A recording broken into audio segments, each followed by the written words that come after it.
I'm joined now by Chad Dion Lassiter, the Executive Director of the Pennsylvania Human Relations Commission. Thanks so much for being here. Thanks for having me. Mr. Lassiter, why do you think that George Floyd's death sparked such a reaction, since there have been so many before him? I think that's a profound question. I think for me, fundamentally, it's the moment that we find ourselves in. Against the backdrop of coronavirus, there were 35 to maybe 40 million individuals who actually were unemployed. They were home.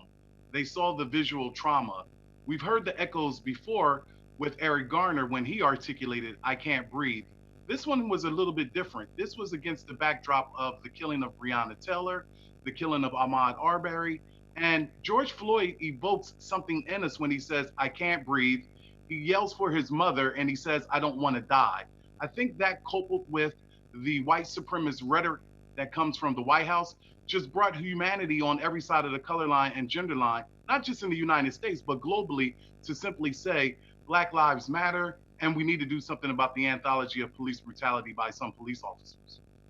You mentioned it yourself, the White House. How do you think that has affected things at this point? Well, we have a very divisive commander in chief who borrows from a white supremacist playbook. He's very divisive. The tweets are just rooted in racial animosity. And I think that what Americans are simply saying is that enough is enough. And I think this particular situation with George Floyd, we saw the visual and we saw the officer on multiple levels really get satisfaction out of having his knee on the neck of George Floyd. And I think that it just resonated with people's spirits and people have just had enough. Here we are in 2020, and we're still seeing systemic racism in this country. What do you think this goes to? Is this just innate hatred, or what's going on? Well, I think that we've not done the work to have a frank conversation as it relates to the original sin of our democracy, which is that of slavery. Certainly, we don't want African Americans buying into their own victimization, but we tend to not have conversations as it pertains to white racism and white violence. Whiteness affords the opportunity for the mob to get off, but those who have been mobbed, nothing happens to them. And I think we have to have frank conversation around systemic and structural oppression, but we also have to look at things like policies and the revamping of policies that will not just actually put African Americans and minorities in a superior position, but to evil the playing field. And that playing field needs to be leveled and even, simply because there has been historical white supremacy that has permeated throughout our democracy. Paul, you mentioned policy. What do you think is the biggest thing that needs to be changed? Well, if we're looking at the police departments, they're occupying at times a terroristic force in African American communities where African American bodies are always under surveillance and suspicion. But that has a historical trajectory when we look at the overseers on the plantation and the slave patrols.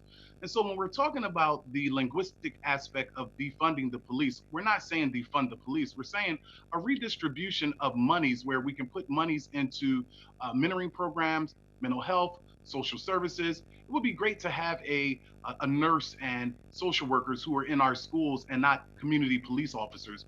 Also, when we're looking at policy, the whole aspect of working with police departments, not around diversity training, but anti-racism training.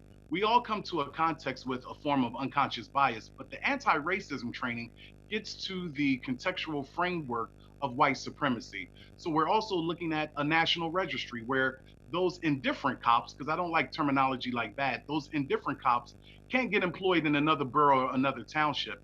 And then what we're also talking about from a policy standpoint is education. We're talking about funding schools the same way that we fund those more prestigious catchment areas. Pennsylvania just passed two police reform bills. Do you think those go far enough?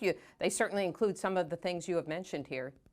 I think it's an initial first start. If you look at the aspect of the bill that talks about we need to really start having mental health examinations for officers. I think for your viewing audience, I am an individual who comes from a family with law enforcement. Oftentimes, police officers put their lives on the line under the guise of fear of calamity. They're not certain if they're going to come back to their significant others, to their children, because they lend their lives. And that's a part of service to humanity. And if they get killed, oftentimes they die a noble death. But I think having post-traumatic stress disorder being unacknowledged and undiagnosed is one of the problems we see, along with the racial gaze of some white officers looking at Black people as non-person and non-entity. So I'm pleased with this bill, but once again, it's an initial first step. All right, well, we'll talk more about some more steps when we come back. Stay with us.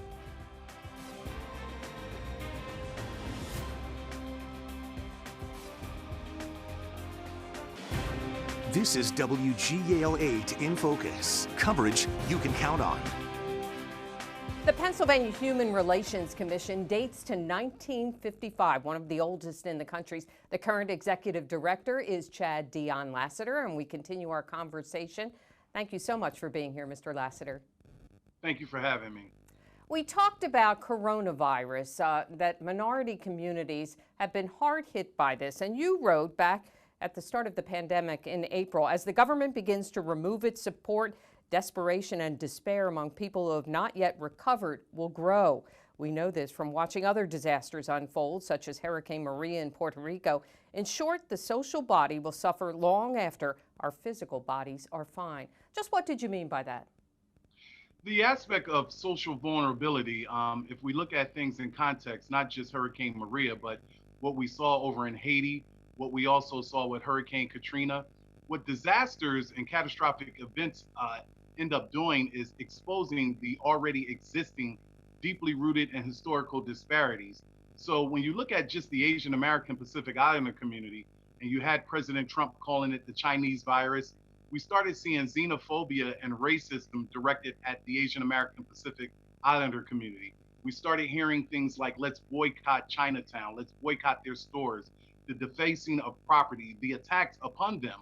And then when you look at the African American communities and also other communities and just poor communities, the already existing disparities as it relates to health disparities, whether that's type 1, type 2 diabetes, hypertension, the lack of supermarkets. A lot of communities have a lot of food deserts. And so I was just talking about how after we come out of this, we still have to deal with the pandemic and the virus of hate, but also those existing historical factors that have just been magnified because of coronavirus. Lack of health care is one of the primary ones.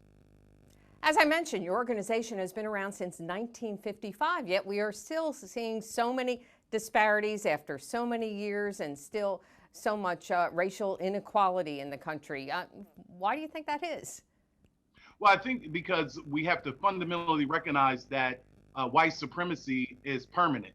And that's not being pessimistic, or that's not having a defeatist posture. It just means that each and every day we get up to try to dismantle all forms of isms. We start with ourselves. How can we be less homophobic? How can we be less xenophobic, less transphobic? How can we actually deal with, forms of, if you take me, for example, how can I always be mindful to check my own male privilege, my class privilege, things of that nature? I think we want to take 401 years of oppression and we want to fix it in a short period of time. And so when you look at our Human Relations Commission being around since 1955, every single day, the staff, they get up and they investigate cases of forms of unlawful discrimination with our EEOC contract, with our HUD contract. We do a lot of implicit bias training for police departments, and they're dedicated. Our chief counsel and the legal division, they're dedicated. Our commissioners are dedicated, and human relations commissions are dedicated all over the country. But so are those organizations like Southern Poverty Law Center, the Anti-Defamation League. And we also, in this moment, whether it's coronavirus or George Floyd, we need not be seduced into thinking that there are not whites who are just as enraged and incensed at the killing of George Floyd as well. And I fundamentally know that. Well, let's hope there are more whites who are enraged than are not enraged. But here in 2020, how would you describe, what it's like to be a black man in America? And what's been your personal experience in terms of racial injustice? That's a great question. Living in the black body, heading up the top civil rights enforcement agency in the Commonwealth, having to compartmentalize my pain to be neutral as it relates to what's going on in our democracy, but to also speak truth. My body is always under surveillance and suspicion. I don't buy into my victimization, but it is hard. It takes an emotional toll on you. You have to engage in several forms of self-care. Just looking at what happened to George Floyd can bring about an additional vicarious traumatization simply because I was in Ferguson when Mike Brown was killed. I was working with young people, specifically in an area community center around play therapy, art therapy, and music therapy. So it's very hard because you have people who think that you're the angry black man, and that's not the case. You may speak forceful, and others on the other side of the color line, it may be viewed as articulate and passionate.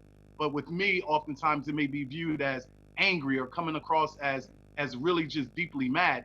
But that's the racial gaze. That's the stereotype in our democracy. America is a beautiful place, but it's not without its critiques. The first 12 presidents of the United States were intellectual men, but they also were flawed. They owned slaves. The moment we find ourselves in is a pivotal moment. 2020 has been an unusual introduction into a decade, but I think we will get out of this decade recognizing that there are more allies on every side of the color line and gender line, and hopefully we will be better from a systemic and structural perspective with policies being revamped. Mr. Lassiter, thank you so much for being here and for giving us your perspective. It's really interesting. We appreciate it. Thank you so very much. And coming up, a diversity training leader in the Susquehanna Valley will join us next to talk about how to spot implicit bias.